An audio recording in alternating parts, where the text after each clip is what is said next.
The Channel crossing. The fog on the Dover quayside was thick enough to taste. Through it, a woman was screaming her husband's name. The harbour master had not seen him. Immigration had no record of him boarding the ferry in Calais. Nobody had seen him fall. Yet the purser's manifest clearly listed him in cabin 14, and the steward remembered serving him. He had vanished somewhere in the 21 miles of dark water between France and England. But if he had fallen overboard and drowned, there was one question nobody could answer: why was the return ticket for the ferry still crisp, uncancelled, and hidden at the bottom of his grieving wife's handbag? Hello, and welcome back to Midnight Pages. I'm Jack, broadcasting from Ohio, and I'm very glad to have you with us tonight. We have a mystery this evening that depends entirely on paper. On stamps and stubs and manifests that say one thing while the truth says another. It makes you wonder, doesn't it? Before we get started, I'd love to hear your thoughts in the comments. Have you ever looked at an official document, or a photograph, or a timeline, and known, deep in your bones, that despite what the paper said, it simply wasn't true? Let me know below. I read every one.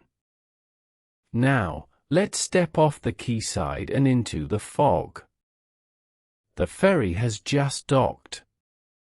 Chapter 1. The woman who came ashore alone.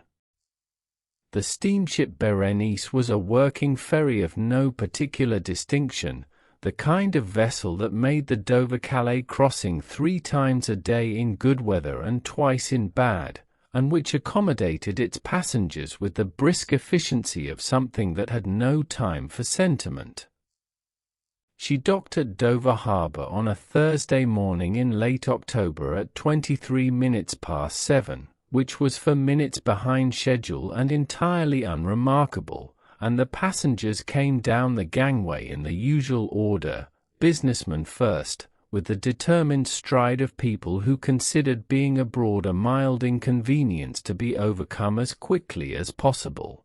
Then families with too much luggage and children who had been awake since Calais, then, in the ordinary shuffling middle of things, the less purposeful travellers, the holiday-makers, and the curious and the old, who came ashore with the slightly uncertain air of people who have been at sea and are not entirely certain the land will hold.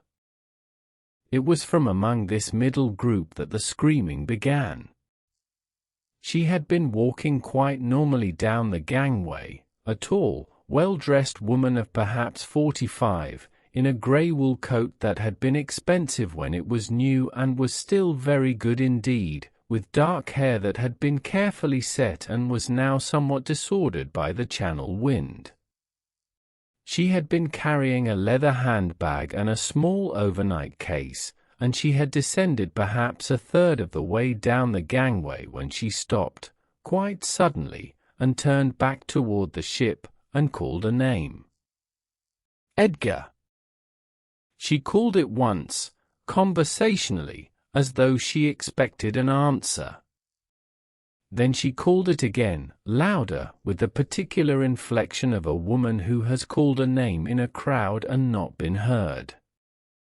Then she was at the railing, and she was screaming it into the grey water and the grey air and the fog that lay between the ferry and the English coast like a curtain drawn across something no one was supposed to see. The harbour master, a large, phlegmatic man named Briggs, who had seen a great many things at Dover and had learned to assign them their proper weight before reacting, came at a measured pace and established, within the first 2 minutes, that there was no man in the water, no man on the gangway, no man visible anywhere on the fog-wrapped deck of the Berenice. He also established, because Briggs was thorough and experienced and had once spent 6 years as a constable before being drawn to the water, that the woman's name was Mrs. Constance Vane, that her husband was Mr. Edgar Vane of Hartwell House, Wiltshire, and that she believed him to have gone overboard somewhere in the middle of the Channel, during the night, while she slept. Detective Sergeant Hawkes of Dover Criminal Investigation Department arrived 40 minutes later, by which time Mrs. Vane had been brought inside the harbourmaster's office and given tea, and had recovered her composure to a degree that Briggs privately found rather striking, given the circumstances. She was pale, certainly, and her hands, when she set down the teacup, were not entirely steady. But she did not cry. She answered Hawkes's preliminary questions in a clear, measured voice, with the careful precision of a woman who knew that accuracy mattered and intended to be accurate. Edgar, she said, had been in low spirits for some weeks. He had suggested the trip to France himself, a brief holiday, a change of air, nothing elaborate. They had taken cabin 14 together. After dinner, she said, Edgar had told her he wanted a little air, and had gone up on deck. She had fallen asleep waiting for him. When she woke, at some point after midnight, he was not there. She had assumed he had come in quietly and was perhaps walking the corridors, as he sometimes did when he could not sleep. It was only when the morning announcement came over the ship's intercom and he was still not in the cabin that she had begun to be frightened. Hawkes wrote all of this down in his careful, legible hand, and told her she had done exactly right by coming straight to the authorities. A steward from the Berenice, a young Frenchman named Clerk, who spoke tolerable English and had an air of conscientious unease, as though he found everything about England slightly bewildering, confirmed that a man answering Mr. Vane's description had indeed been in cabin 14. He had seen him at dinner, he said. A quiet gentleman, well dressed, who had ordered the sole and tipped in francs. Hawkes noted the description and thanked him. He did not, at this stage, note the tipping. That detail was simply not the sort of thing that detectives noticed, when a woman was standing at the end of a gangway screaming into the Channel and the whole harbour smelled of diesel and fear. Miss Marple, who had a room at Mrs. Cadogan's guest house 3 streets back from the harbour and who had come down to the quayside that morning with the perfectly respectable intention of posting a letter, noticed it. She did not say so. She watched the harbour master's office from a respectful distance, and she listened to the fragments of conversation that drifted back to her on the salt air, and she turned the detail of the tipping over in her mind the way one turns over a coin found in an unexpected place, not convinced it is significant, but not quite ready to put it down. Then she posted her letter and went back to Mrs. Cadogan's for breakfast. The fog lay across the harbour all morning, and the Berenice, impervious to the drama she had delivered, turned herself about and made for Calais again at 8:30, on schedule. Chapter 2. Mrs. Vane's account. The formal statement was given that afternoon, at Dover Criminal Investigation Department, in an interview room that smelled of damp wool and institutional tea, and which was furnished with the sort of chairs that suggested sitting in them for any length of time would be its own punishment. Mrs. Vane sat in one of these chairs as though it were a drawing-room armchair, with her hands folded in her lap and her grey coat exchanged for a dark blue one. Someone had retrieved her overnight bag, and gave her account with the same careful precision she had shown at the harbour. She and Edgar had been married 18 years. He was in import and export, Vane and Associates, offices in Leadenhall Street. There were no particular financial difficulties, no recent quarrels of significance, nothing that she would characterize as a reason for, she paused here, briefly, for anything untoward. He had been, as she had said, in low spirits. She had hoped the trip would help. They had driven to Dover on Wednesday, taken the afternoon crossing to Calais, stayed the night at the Hôtel du Port, and boarded the return ferry on Thursday morning at 6:15. Hawkes asked about the evening on board. She described dinner, sole for Edgar, the beef for herself, a bottle of the house white, perfectly adequate. Edgar had been quiet. He had gone up on deck at perhaps 9:30. She had read for a while and fallen asleep with the light still on. She was a sound sleeper, she said, which she had always considered a virtue and had never, until now, thought might be otherwise. The account was seamless. Hawkes, who was thorough and had been doing this long enough to distinguish between a person who was genuinely composed and a person who had composed themselves, found it neither particularly remarkable nor particularly suspicious. Grief, in his experience, came in a great many shapes, and some of them were very tidy. It was the immigration officer who introduced the first small discordance, though he did so in such a deprecating way that it barely registered at the time. His name was Clement Marsh, a young, sharp-eyed behind-wire spectacles, with the slightly anxious manner of a man who knew his observation was not likely to be welcomed. He had been on duty at Dover when the Berenice docked, he said. He had seen Mrs. Vane come down the gangway. He had also, and here he adjusted his spectacles and chose his words carefully, had a somewhat confused impression of Mr. Vane at the Calais end, when they boarded. The passport had been perfectly in order, he said. He was not suggesting anything improper. It was only that the photograph, Mr. Vane was a large man, yes? Broad-shouldered, Miss Vane had said, 6 feet or thereabouts. The gentleman in the queue had seemed to Marsh, for just a moment, rather slighter. Shorter.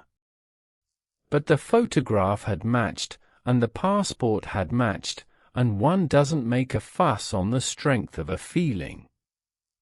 Hawkes thanked him and said it had probably been the lighting, which it very likely had been, and moved on. He had a missing man to find and a distraught wife to manage, and a harbour officer's uncertain impression of a queue was not, at this juncture, what he needed. Marsh went back to his post. He continued, however, to think about it. The news of the incident had travelled, as news travels in harbour towns, faster than any official bulletin, with more detail and considerably more inaccuracy, and had reached Mrs. Cadogan's guest house by lunchtime, carried partly by Mrs. Cadogan herself, who had a cousin at the harbour-master's office and an inexhaustible appetite for calamity, and partly by the natural osmotic process by which people in harbour towns absorb all information connected to the sea. Miss Marple, who was taking her lunch quietly in the small dining-room with her knitting at her elbow, heard it all without appearing to listen particularly, and filed each detail in its proper place, and thought about the difference between a man who tips in francs and a man who has just arrived from England, and said nothing at all. Chapter 3. The Knitting and the Fog. Miss Marple had come to Dover with no intention of becoming involved in anything whatever.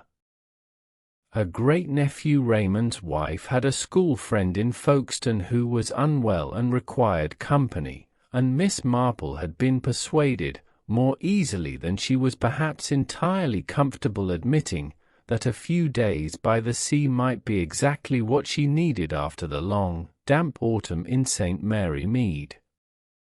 She had arrived at Mrs. Cadogan's guest house on Tuesday, had found it a comfortable, well-run establishment with excellent kippers and a landlady of the sort who could produce the complete history of every household within a mile in the time it took to boil an egg, and had settled in with the contentment of a woman who asks very little of a place except that it be warm, quiet, and willing to provide adequate tea. She had not anticipated a body in the Channel. But then, in Miss Marple's experience, one rarely did. Mrs. Cadogan, a stout, comfortable woman of about 60 with the kind of face that invited confidence and the kind of ears that retained everything those confidences contained, had established within the first 5 minutes of Miss Marple's arrival that she was a retired lady from a Cotswold village, that she had a nephew who wrote novels and another who was something in the city, and that she knitted rather a lot. These facts had seemed, at the time, perfectly adequate. Mrs. Cadogan had since found reason to revise her assessment of Miss Marple somewhat upward, though she could not have said precisely why. There was simply something about the way the old lady listened, as though she were taking notes. On the Friday morning after the Berenice docked, Mrs. Cadogan arrived at Miss Marple's breakfast table with the kippers and a considerable quantity of information about the Vane matter. The police, she said, were satisfied that it was most likely an accident, though they were of course investigating. Mrs. Vane was still in Dover, staying at the harbourmaster's hotel on the police's suggestion, pending further inquiries.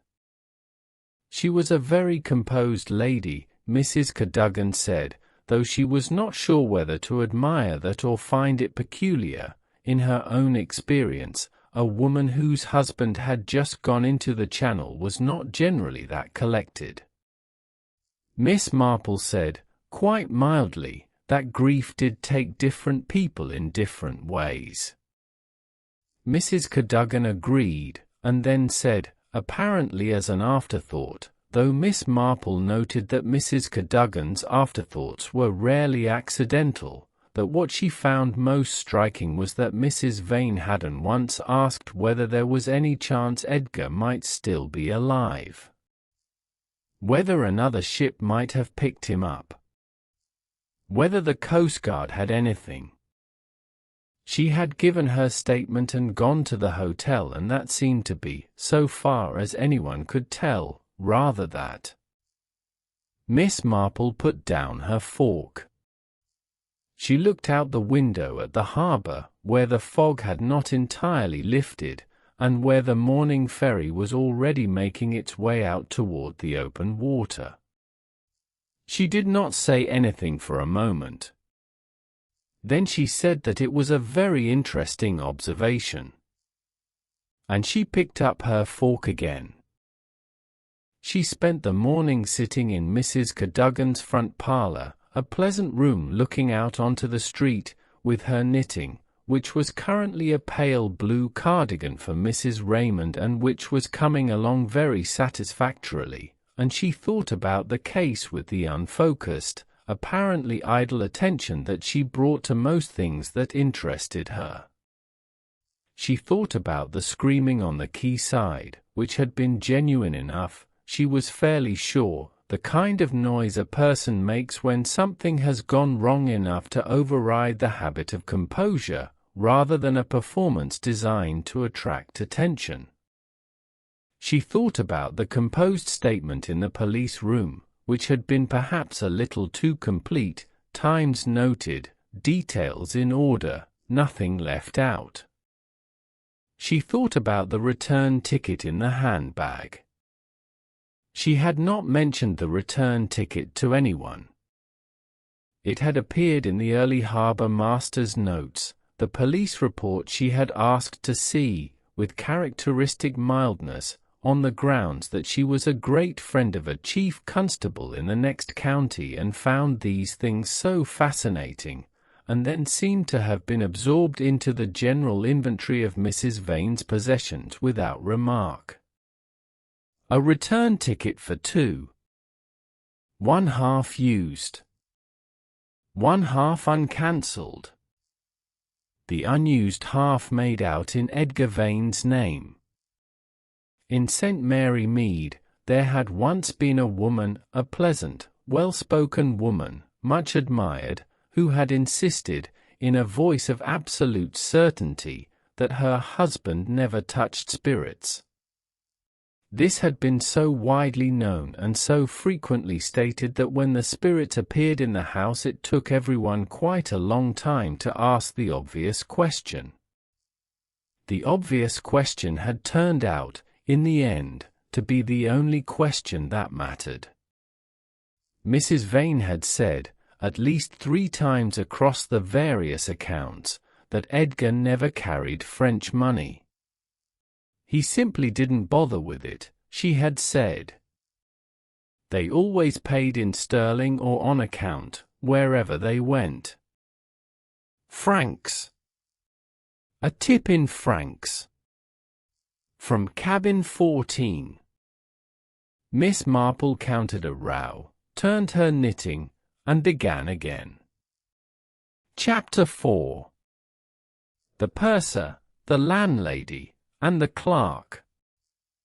The shipping line's offices occupied a comfortable building on the harbour front, the kind that had been built in the confident Edwardian era and had acquired, over the subsequent decades, the satisfying solidity of an institution that expected to outlast most of its problems. Mr. Fussell, the purser of the Berenice, had worked for the line for 31 years and regarded himself, with some justice, as its most reliable repository of operational detail. He was a small, precise man with a magnificent moustache and the slightly offended air of someone who has spent 31 years keeping excellent records and is accustomed to those records not being sufficiently appreciated. Hawkes met him on Friday afternoon and found the records excellent, as advertised. Cabin 14, booked in the name of Edgar and Constance Vane, return crossing, full fare. Booking made 3 weeks prior, by telephone, confirmed by post. Boarding recorded at Calais at 6:22. Disembarkation recorded at Dover for Mrs. Vane, no disembarkation record for Mr. Vane, which was consistent with his having gone overboard. It was in the tipping ledger that the note appeared. Mr. Fussell kept the tipping ledger as a matter of personal professional discipline, not required by the company but maintained by him for the information of the stewards and for his own satisfaction. It noted, for each occupied cabin on each crossing, any tips given and their form, cash, how much, what currency. It was an exquisite document, and Hawkes thought it rather extraordinary, and said so. Cabin 14, Thursday morning. Tip, 5 francs. Cash. Note, unusual. Hawkes asked whether it was common for a British passenger to tip in French currency on a crossing from Calais to Dover. Mr. Fussell said it was not common, no. It happened occasionally, with passengers who had French currency left over and preferred to use it rather than exchange it. But the Vanes had been at their hotel in Calais, he had checked, because he was thorough, and hotel bills at the port were routinely settled in sterling. He thought it merely a curiosity. Hawkes thought so too, at this point. He closed his notebook and thanked Mr. Fussell and went back to the station, where he had the somewhat more pressing matter of tracking down the Coast Guard search records for the relevant stretch of channel. The Coast Guard records, as it turned out, were extensive and entirely unhelpful. The channel, in late October, does not give up its secrets easily, and a man going overboard in the middle of the night without raising an alarm presents a search area that expands exponentially with every passing hour. Hawkes spent the remainder of the afternoon coordinating with the maritime authorities, studying tide charts, and attempting to establish a precise timeline of the Berenice's course between midnight and 4 in the morning. He spoke to the captain, a seasoned mariner who had seen worse weather but admitted the fog had been exceptionally thick, reducing visibility to less than 30 yards. The ship's wake would have swallowed any cry for help, and the cold water would have done the rest very quickly. Hawkes did not like cases involving the sea. The sea possessed an untidy, chaotic quality that offended his professional instinct for order. A room could be locked, a street could be cordoned off, a house could be searched from attic to cellar. But the channel was a moving, indifferent force, capable of carrying evidence miles away or burying it forever. It made the work feel less like investigation and more like archaeology, sifting through the silt for fragments of a life that had already been swept away. Mrs. Cadogan, who had an inexhaustible supply of harbour-related intelligence and had spent the morning circulating it to Miss Marple along with the tea, mentioned in the early evening that young Clement Marsh from the immigration desk had been in rather a state all day about some paperwork irregularity that had come up in the Calais to Dover records. Some sort of confused arrival stamp, she thought, though she wasn't entirely certain of the details. Her cousin's colleague had mentioned it, and these things did tend to lose something in transmission.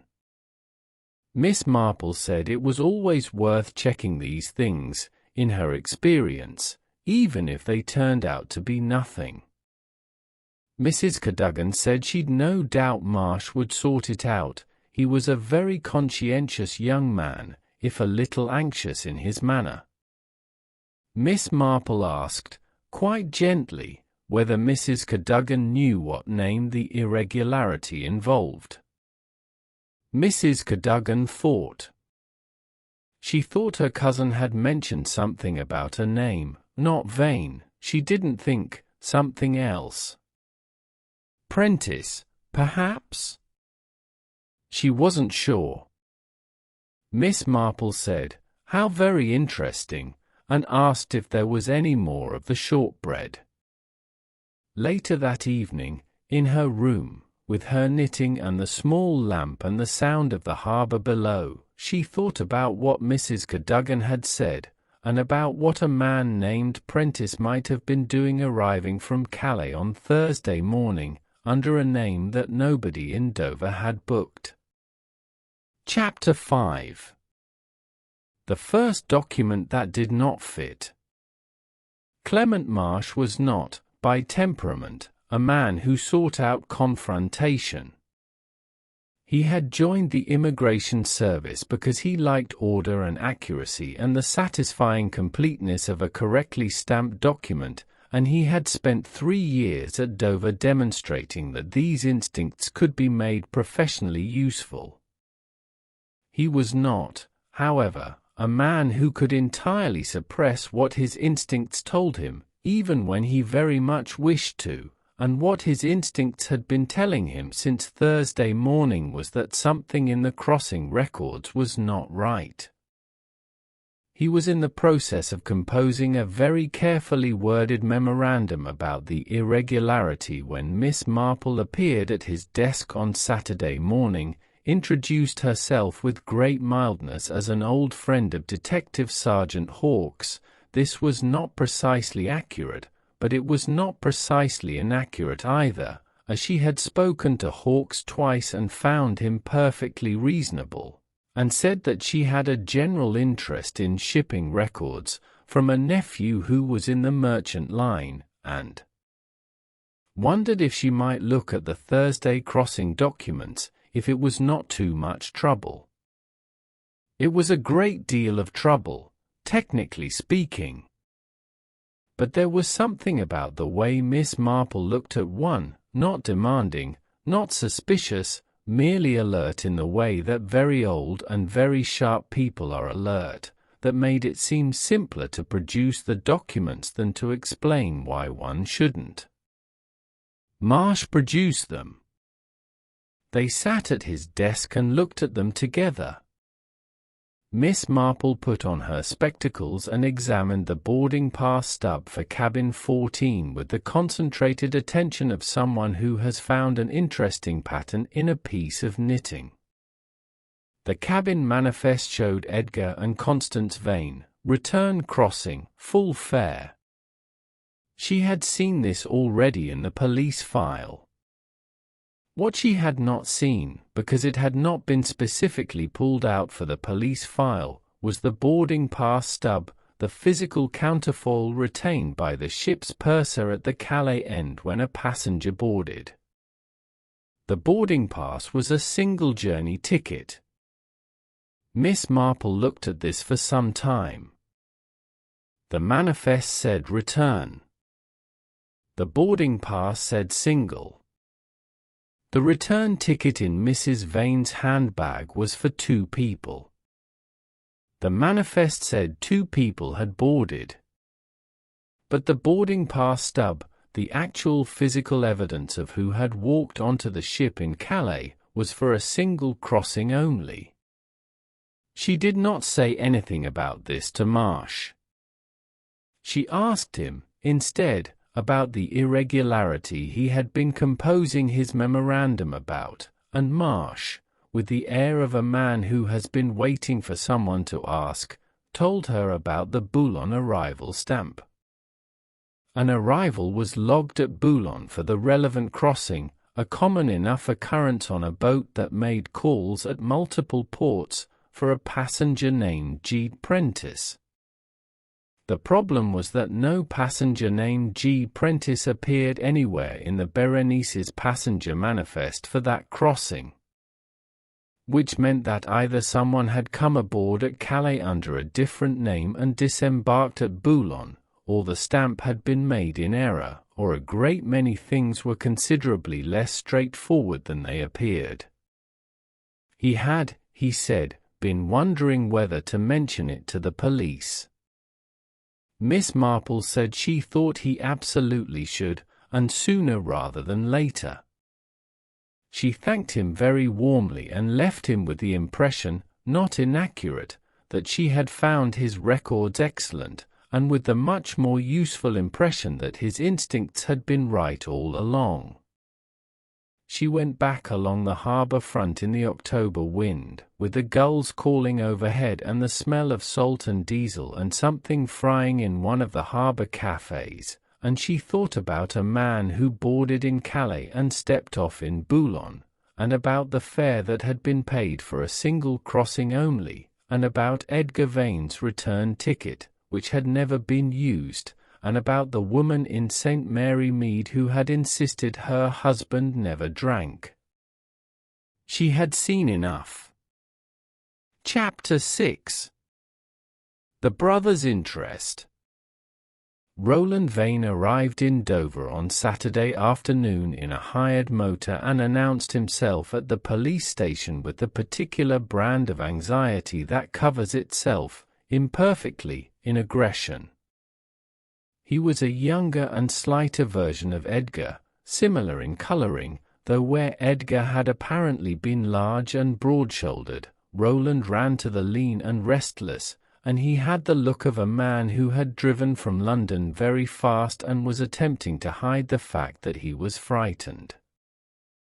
He wanted to know, he said, what was being done about his brother. He wanted to know why Mrs. Vane was still in Dover. He wanted to know what the police had found, and what they hadn't found, and whether there was still any search ongoing, and whether the Coast Guard had reported anything. Hawkes answered these questions with the patient, methodical calm that he had developed over many years of managing people who arrived in police stations at high velocity demanding immediate answers. He told Roland what he could tell him, which was not a great deal, and he observed Roland throughout with the professional attention he brought to all visitors of this type, and he noted several things that were worth noting. Roland had gambling debts. Hawkes had checked, it was the first thing one checked, in a case involving a missing wealthy man and a family with something to inherit. The debts were substantial. Roland's share of the Vane family estate, which was settled, apparently, in the usual patrilineal fashion, amounted to very little without Edgar's death. Edgar's life insurance was considerable, the solicitor had confirmed, and went to Constance. The estate itself, including Hartwell House, would go to Constance as well, unless she was convicted of a crime, in which case the entailment reverted to the next male heir. The next male heir was Roland. Hawkes found this interesting and pursued it carefully, with all the stolid persistence that made him very good at his job. He had Roland account for his whereabouts on Wednesday evening and Thursday morning. Roland accounted for them, London, he had been in London, his club could confirm it, he had not been anywhere near the ferry. He had not seen Edgar in 6 weeks. They had not, he admitted, when pressed, been on particularly good terms of late. There had been a disagreement about the business, about Edgar's management of it, nothing more specific than that. The vagueness of this disagreement struck Hawkes as worth following up. Roland was then seen near the shipping line's offices, though he claimed, plausibly enough, that he was merely trying to get information directly from the source. Mrs. Cadogan's cousin's colleague saw him there and reported this to Mrs. Cadogan, who reported it to Miss Marple over Saturday evening tea with the air of someone producing a particularly interesting piece of evidence. Miss Marple said, gently, that it was perfectly natural for a brother to seek information. Mrs. Cadogan said, with equal gentleness, that it depended on what kind of information. In the Harbour Master's Hotel, behind net curtains on the first floor, Constance Vane sat in her room and did not, as far as anyone could determine, ask to see Roland. He called twice. Both times she sent word that she was resting and could not receive visitors. Hawkes thought this family tension unremarkable under the circumstances. Miss Marple, hearing of it from Mrs. Cadogan on Sunday morning, thought it rather more interesting than unremarkable, but said nothing. The fog had cleared, finally, by Saturday evening, and Dover lay in the cold October light looking exactly as it always looked, the white cliffs, the harbour wall, the constant industry of ships arriving and departing as though nothing in the world were troubling. Whatever had happened in the Channel, or had not happened in the Channel itself continued quite indifferent. Chapter 7. Gathering the paper trail. By Sunday afternoon, Miss Marple had assembled, in her mind, a picture that was not complete but was complete enough. She had arranged the pieces rather as one arranges a complicated piece of knitting that has gone slightly wrong, not by starting over, but by laying it flat and looking at the pattern that was actually there, as opposed to the pattern one had intended.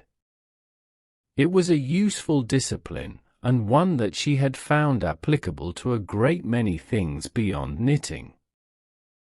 The tip in francs. This had been bothering her since Thursday morning, and she had now confirmed, through the expedition to Mr. Fussell and through a conversation, entirely social, to all appearances, with the Hôtel du Port's Calais agent, who happened to have a colleague in Dover who happened to know Mrs. Cadogan, that the Vanes had settled their hotel bill by banker's draft. There had been no French currency exchanged. The Berenice's steward had received his tip in 5 francs. Mrs. Vane had said, at least 3 times, that Edgar never carried foreign money. A man who never carries French money had tipped in francs. Or, and here was the thing that had been sitting quietly at the edge of Miss Marple's attention since Thursday, some other man, in cabin 14, had tipped in the currency he happened to have, which was the currency of the country he had recently arrived from. Immigration Officer Marsh's impression of a slighter, shorter man in the boarding queue. The single fare boarding pass stub. The G. Prentice arrival at Boulogne, for which no outbound record existed from Calais. And the return ticket. The uncancelled return ticket, good for the crossing back. If the man who had boarded as Edgar Vane at Calais had disembarked at Boulogne, the first port of call, before Dover, then there had been no need for him to use the return portion. He had used the single journey portion and left. Edgar Vane's name was on the return ticket that was never used, because Edgar Vane had never been on the ship in the first place. But the boarding manifest recorded him. The boarding manifest recorded a return booking. Someone had booked a return crossing for 2, had handed the ticket over at Calais, and the booking had been registered. The actual boarding pass, the stub retained at the gangway, was for a single journey only. 2 different tickets. Which meant that 2 different tickets had been purchased, one return, for the manifest, which looked entirely respectable, and one single, for the man who was actually getting on the ship, because the man who was actually getting on the ship only needed to go as far as Boulogne. It was, Miss Marple thought, extremely neat. A woman who was not accustomed to looking at both documents, the manifest booking and the boarding stub, might easily miss it. A police sergeant investigating a man overboard in the Channel had very little reason to compare the 2 in that particular way.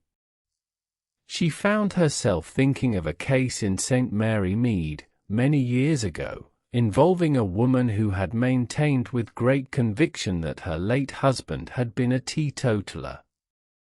The conviction had been genuine, she had believed it, Miss Marple thought, entirely. But belief, particularly long-practiced belief, is not quite the same thing as fact, and the 2 can diverge by quite a considerable distance over the course of a marriage without either party entirely noticing. Mrs. Vane's insistence that Edgar never carried foreign currency. 3 times, she had said it. Once would have been an observation. Twice, a clarification. 3 times was emphasis, and people emphasize the things they need to be believed. She put her knitting down and looked out at the harbour. One more stamp, she thought. One more name. Chapter 8. The man who stepped off at Boulogne. She brought her findings to Hawks on Monday morning, in the neat, methodical fashion that she had found most effective with police detectives who were competent but pressed for time and not particularly accustomed to being assisted by elderly women from country villages. She laid out the discrepancy between the manifest booking and the boarding stub. She laid out the franc tip. She laid out Clement Marsh's impression of a slighter man in the queue. She laid out the G. Prentice arrival at Boulogne with no corresponding departure from Calais under that name. She did not offer conclusions. She had found, in a long experience of these matters, that conclusions offered by civilians were received with considerably less enthusiasm than conclusions arrived at independently by detectives, but she presented the documents with the quiet clarity of a woman who has taught Sunday school for 30 years and knows exactly how to make a point without appearing to make it. Hawkes looked at the documents. He was silent for some time. Then he asked, without quite meeting her eye, whether she had a theory. Miss Marple said, very mildly, that theories were rather above her abilities, but she had wondered whether a theatrical agent might be a useful line of inquiry, given that a man had been required who bore a passing physical resemblance to Edgar Vane. Hawkes put out inquiries. The theatrical agent's files yielded a G. Prentice within 48 hours, a character actor of modest career, recently employed for a private engagement at extremely good rates for a single day's work, the nature of which he had been instructed not to discuss. He had been found in Calais, then traced to his London flat, and he was not, under the gentle but implacable weight of a police interview, inclined to maintain his discretion.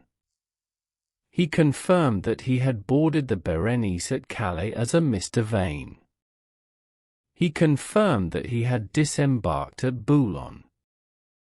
He confirmed that he had been paid, a very considerable sum, in cash, in advance, by a woman he described, when shown a photograph, as Mrs. Constance Vane. He had not, he said, asked too many questions. The money had been very good. Roland Vane was informed that morning and was visibly, physically relieved, the relief of a man who has been dreading something and found that it was not, after all, the thing he had been dreading. His relief, however, was quickly complicated by the realization of what Edgar's death at Hartwell House actually meant. If Edgar had not drowned at sea, but had been murdered in his own home, the parameters of the tragedy shifted dramatically. It was no longer a tragic accident or a moment of despair in the fog, it was a deliberate, calculated act of violence, committed in a place of supposed safety. Roland sat in the interview room, the tension draining out of him only to be replaced by a profound and unsettling bewilderment. He spoke to Hawkes for another hour, his previous defensiveness replaced by a sort of desperate candor. He detailed his disagreements with Edgar, the financial strain, the differing visions for the company, the bitter arguments that had characterized their recent meetings. But he swore, with a vehemence that Hawkes found entirely credible, that he had never wished his brother dead. He had wanted him out of the way professionally, certainly. He had wanted control. But murder was a boundary he could not even conceive of crossing. Hawkes listened, taking notes with his usual methodical care. He observed Roland's hands, which were shaking slightly, and the dark circles under his eyes, which spoke of sleepless nights and accumulating stress. Roland was a flawed man, certainly, weak, impulsive, driven by resentment and debt, but he lacked the cold, precise nerve required for the kind of operation that had been run on the Berenice. The man who had organized Geoffrey Prentice, who had managed the tickets and the timeline and the alibi, possessed a chilling level of control. Roland Vane was simply too messy for it. He had not, he said, known anything about any of it. He had merely been frightened that something bad had happened to Edgar and that he would somehow be held responsible for it. Hawkes thanked him and confirmed that he was not a suspect and watched him leave the station with the slightly deflated energy of a man who has not been guilty of the crime but is not entirely sorry to have been suspected of a lesser one. The question that remained, Edgar Vane's death, its time and location and cause, was answered by a solicitor's call to Hartwell House on Tuesday, which found the house locked and the housekeeper on an unexplained holiday, and then by a more official visit, which found what a more official visit tends to find in these circumstances, when the time and place of a death have been very carefully misdirected. Edgar Vane had not gone overboard in the Channel. He had died in his own cellar, under circumstances that the pathologist's report would, in due course, describe in precise clinical language that had nothing at all of the sea about it. Constance Vane, in her room at the Harbour Hotel, sat very still when Hawkes returned to her and said what he had to say. She did not deny it. She looked at her hands, which were folded in her lap, and she said, "I suppose there is no point." Chapter 9. The Brass Parlour, After Hours. The back parlour of the Dover Harbour Hotel was not a grand room, but it was a private one, and it had the quality that private rooms in harbour hotels always have, a sense of being slightly outside the ordinary traffic of things, of existing in a small interstitial space between the world of arrivals and departures and the world of whatever comes after them. It smelled of coal smoke and beeswax and the particular damp that stone buildings accumulate over centuries of proximity to the sea. Miss Marple had asked to be present, and Hawkes had allowed it, with the slightly uncomfortable air of a man who knows that the allowance is not strictly procedural but finds it easier to make than to refuse. She sat in a wing chair to one side of the fireplace, unlit, this evening, though the evening was cold, with her knitting in her lap and her spectacles on, and she looked at Constance Vane with the expression she reserved for things that were sad and not, in the end, very surprising. Constance sat at the small table in the centre of the room. She had dressed very carefully, as she always dressed, and her hands, which she had kept still throughout, were folded before her as they had been folded throughout. Hawkes said what needed to be said. He said it carefully, because it was a great deal, and because Hawkes, for all his conventional solidity, was not an unkind man. He said they knew about Prentice. He said they knew about Hartwell House. He said they knew about the timing. Constance listened to all of this without moving. Then Miss Marple placed the return ticket on the table. She set it between them, quite gently, the crisp uncancelled paper still carrying the shipping line's blue print. It lay there in the lamplight like a bookmark in a story that had stopped mid-page. "You kept it," said Miss Marple. It was not an accusation. It was simply an observation, delivered in the mild way she delivered most things, as though she were noting that someone had kept an umbrella they had meant to return. Constance looked at the ticket. She looked at it for a long time. "I have noticed," said Miss Marple, that people who commit very careful crimes sometimes keep one small thing they should not. It is very rarely for sentiment, though they may tell themselves it is. It is, I think, because however carefully one has planned a thing, there remains, at the very last moment, some part of one that cannot quite believe there will be no return. That the paper might still be redeemed for something. That the door might still open the other way. Constance said nothing for another long moment. Then she looked up from the ticket and she began to speak.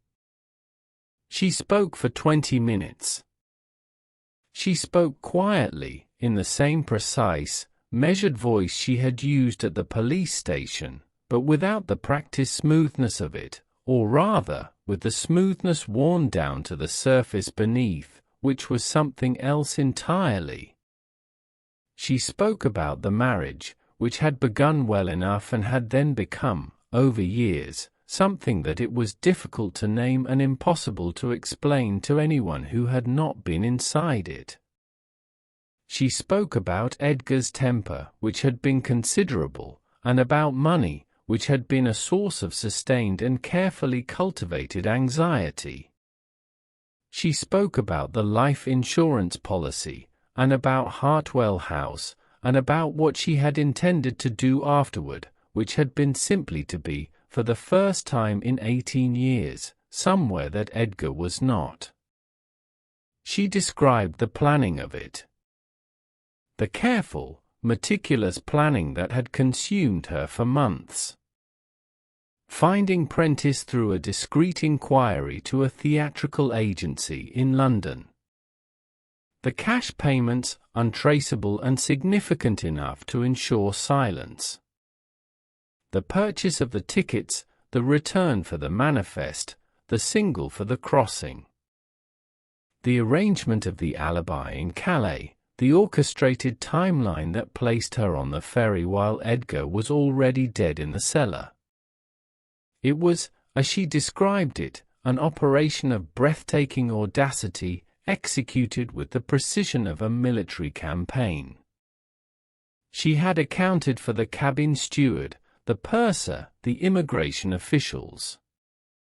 She had anticipated the police investigation, the Coast Guard search, the inevitable questions. She had built a fortress of paperwork and procedure around herself, a construct so solid that it should have withstood any scrutiny. But she had not accounted for the tip. She had not accounted for the slight discrepancy in height noticed by a junior clerk. And she had not accounted for the fact that she could not bring herself to throw away the return ticket. It was the ticket, she admitted, her voice dropping to a near whisper, that had been her undoing. She had held it in her hand on the deck of the ferry, standing in the fog, preparing to throw it into the sea. It would have vanished instantly, swallowed by the grey water, leaving no trace. But she couldn't do it. She couldn't let go of the physical proof that Edgar was supposed to return. It was a talisman, a piece of the reality she had constructed, and destroying it felt like destroying the alibi itself. So she had put it back in her handbag. A small, fatal error of sentiment in an otherwise flawless design.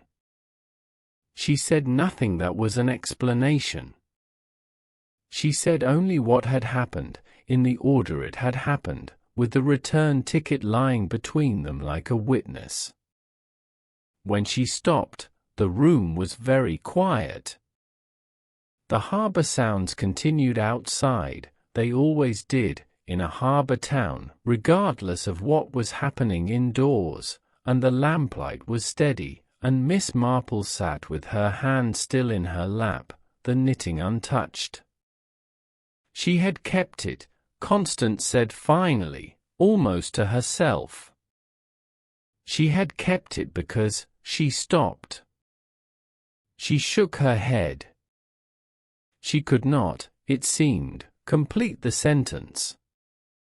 Perhaps because the sentence, when completed, would say nothing that the presence of the ticket on the table between them had not already said more clearly.